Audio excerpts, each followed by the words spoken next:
পাহাড় মানেই হলো এক টুকরো প্রকৃতির কাছে নিজেকে হারিয়ে ফেলা। মন যেখানে হারিয়ে যায় প্রকৃতির কোলে, সেখান থেকে ফিরে আসতে আর একদমই মন চায় না।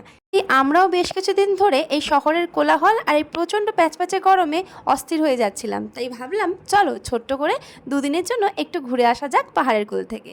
আর যাওয়ার আগে কি কি করলাম সেগুলোই শেয়ার করব এই ভিডিওর মাধ্যমে। তাহলে চলো। আর যে কোনো জায়গায় ঘুরতে যাওয়ার আগে সবাই তো গেট রেডি উইথ মি করে, কিন্তু আমি কোথাও ঘুরতে যাওয়ার আগে একটু কমফোর্টেবল ড্রেস খুঁজি, যেটা পরে আমাকে অনেকক্ষণ থাকতে হবে। আর যেহেতু এবছরের আমাদের ট্রেনটা ছিল বর্ধমান থেকে, তাই আমরা লাগেজ নিয়ে চলে গিয়েছিলাম স্টেশনে। শ্রীরামপুর স্টেশনে অনেকক্ষণ দাঁড়িয়ে থাকার পর ট্রেন এলো ফাইনালি বর্ধমান লোকাল। আর এর আগে যতবারই ঘুরতে গিয়েছি সবসময় কিন্তু আমাদের ট্রেন মোটামুটি হাওড়া, না হলে শিয়ালদা, না হলে সাঁতরাগাছি, না হলে ব্যান্ডেল। বাট এই প্রথমবার আমাদের টিকিট ছিল বর্ধমান থেকে। আসলে যেহেতু একদম লাস্ট মোমেন্টে আমাদের এই প্রোগ্রামটা ফাইনাল হয়েছিল, তো সেই সময় অন্য জায়গা থেকে টিকিট অ্যাভেলেবেল ছিল না। ট্রেনে তো মারাত্মক ভিড় ঠেলে ফাইনালি আমি লাস্ট মোমেন্টে একটা সিট পেয়েছি। আর যেই মুহূর্তে সিট পেয়েছি তার পরক্ষণই নামতে হয়েছিল আমাদের বর্ধমান স্টেশনে। আর এই যে বর্ধমান স্টেশনের বাইরেটা দেখে তো আমার ভীষণ ভালো লাগছিল, যে এত সুন্দর। আর বাইরেটা কত সুন্দর জায়গা দেখো।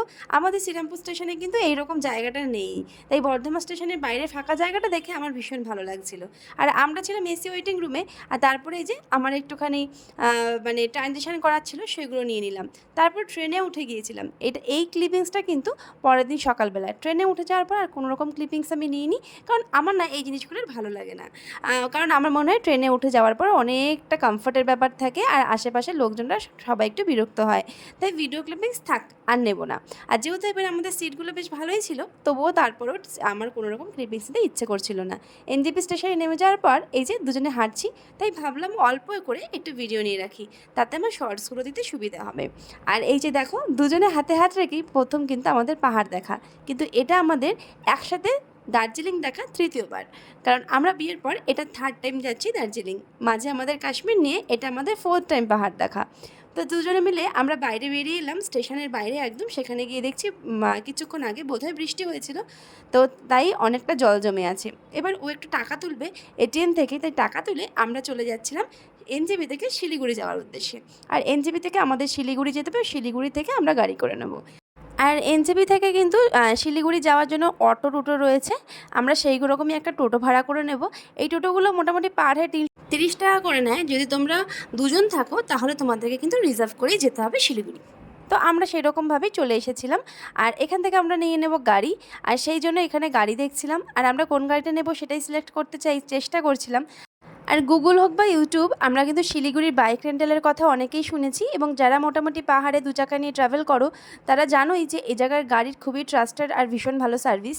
তো আমরা অনেক কিছু দেখে এই জায়গাটাকেই সিলেক্ট করেছিলাম, যদিও একটা রেকমেন্ডেশনের পেয়েই আমরা এই জায়গাটাকে সিলেক্ট করেছি। এবং অলরেডি আমাদের review Siliguri bike rental Google পেজে কিন্তু অ্যাভেলেবেল, চাইলে তোমরা সেটাকেও চেক আউট করে নিতে পারো।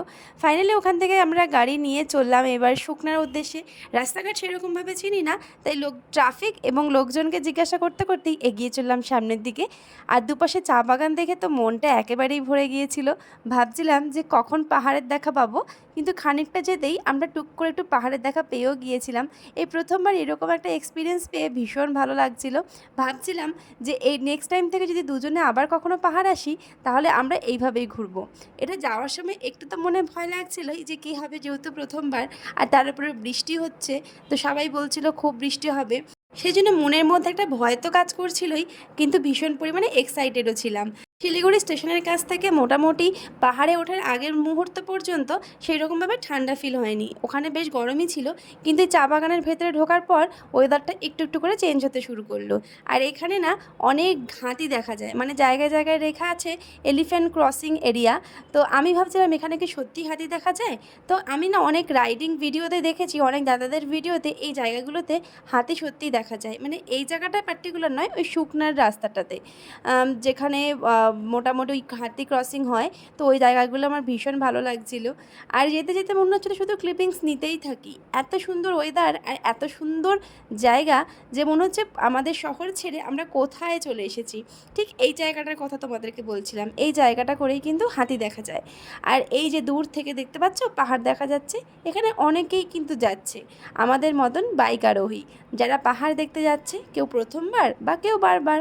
কিন্তু একবার যে এসে যাবে বাইক নিয়ে, সে পাহাড়ে কিন্তু পাহাড়ের প্রেমেই পড়ে যাবে, সে বাইক নিয়েই ঘুরতে চাইবে।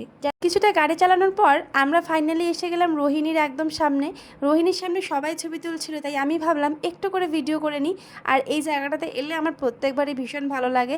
আর এখন তো বর্ষাকাল, নদীর জল বেড়ে ঝর্ণাটা দেখতে আরও বেশি সুন্দর লাগছে।